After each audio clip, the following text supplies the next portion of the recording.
ಸುಮಿತ್ರಾ, ಇವಾಗ CBI officer ಮತ್ತೆ ಲಲಿತಮ್ಮ ಎಲ್ಲಿದ್ರಂತ ಏನಾದ್ರೂ ಗೊತ್ತಾಯ್ತಾ? ಇಲ್ಲ ಸರ್, ಅದು ಗೊತ್ತಿಲ್ಲ. ಲಲಿತಮ್ಮ ಕಾಣೆ ಆದ್ಮೇಲೆ CBI ಆಫೀಸರ್ ನನ್ನ ಅಣ್ಣಂಗೆ ಸಿಕ್ಕೇ ಇಲ್ಲ. ಅದಾದ್ಮೇಲೆ ಕತ್ತಲೆ ಕೋಣೆ ಎಸ್ಟೇಟಲ್ಲಿ ವಿಚಿತ್ರವಾದ ಘಟನೆಗಳು ನಡೀತಾ ಇತ್ತಂತೆ. ಸ್ಯಾಂಡಿ ಅನ್ನ ನೀರಿಲ್ದೆ ಕೊರ್ಗಿ ಅಲ್ಲೇ ಸತ್ತ ಅಂತ ಜನ ಮಾತಾಡ್ಕೊಳ್ತಿದ್ರು.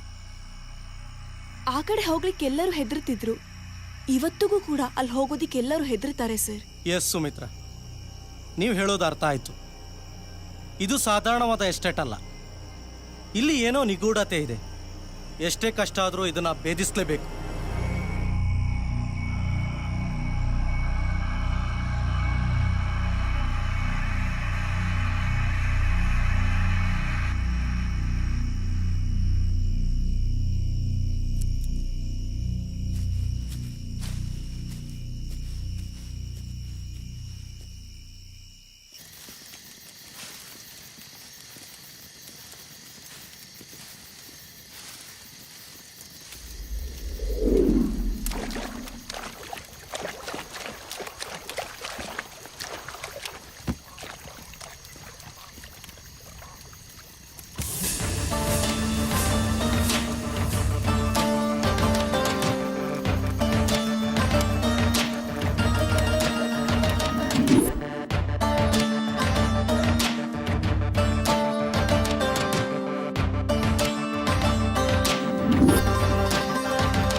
ಇಲ್ಲಿ ನೋಡಿ, ಎಲ್ಲ ಇದ್ದೇಳಿ.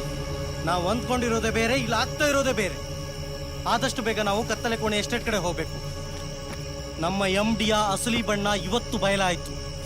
ಈ ಕತ್ತಲೆ ಕೋಣೆ ಹೆಸರು ಹೇಳ್ಕೊಂಡು ಜನರಿಗೆ ಮೋಸ ಮಾಡಿಕೊಂಡು ದೊಡ್ಡ ಮಟ್ಟದಲ್ಲಿ ಗಾಂಜಾ ಡೀಲ್ ಮಾಡ್ತಾ ಇದ್ದಾನೆ ನಮ್ಮ ಪತ್ರಿಕೆ MD. ನೀವೆಲ್ಲರೂ ಬನ್ನಿ, ನಿಮ್ಗೆ ಏನಂತ ತೋರಿಸ್ತೀನಿ. ಬೇಗ ಬನ್ನಿ, ನಡೀರಿ, ಬೇಗ ಬೇಗ ಬನ್ನಿ ಬನ್ನಿ.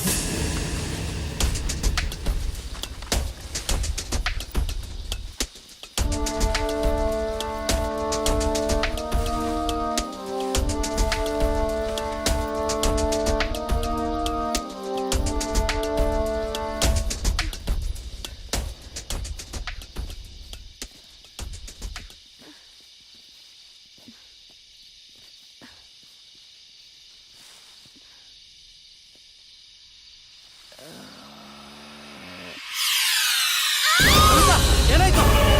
ಯಾಕೆ?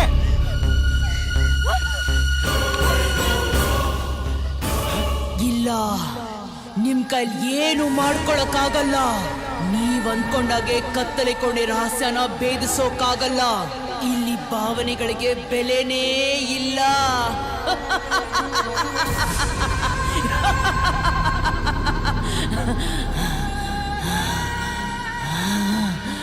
ತುಂಬಾ ಭಯ ಆಗ್ತಿದೆ ಸರ್. ಈ ದೆವ್ವ ನಮ್ಮನ್ನು ಬಿಡೋದಿಲ್ಲ. ಅವತ್ತು ನನ್ನ ನೋಡಿಸ್ಕೊಂಡ್ ಬಂದಿದ್ದು ಇದೇ ದೆವ್ವ. ದೆವ್ವನೂ ಇಲ್ಲ, ಏನೂ ಇಲ್ಲ. ನೀವು ಅಂದ್ಕೊಂಡ ಹಾಗೆ ಅವಳು ದೆವ್ವ ಅಲ್ಲ, ಕತ್ತಲೆ ಕೋಣೆ ಲಲಿತಮ್ಮ. ಹಿಡಿದೆ ಅವಳ.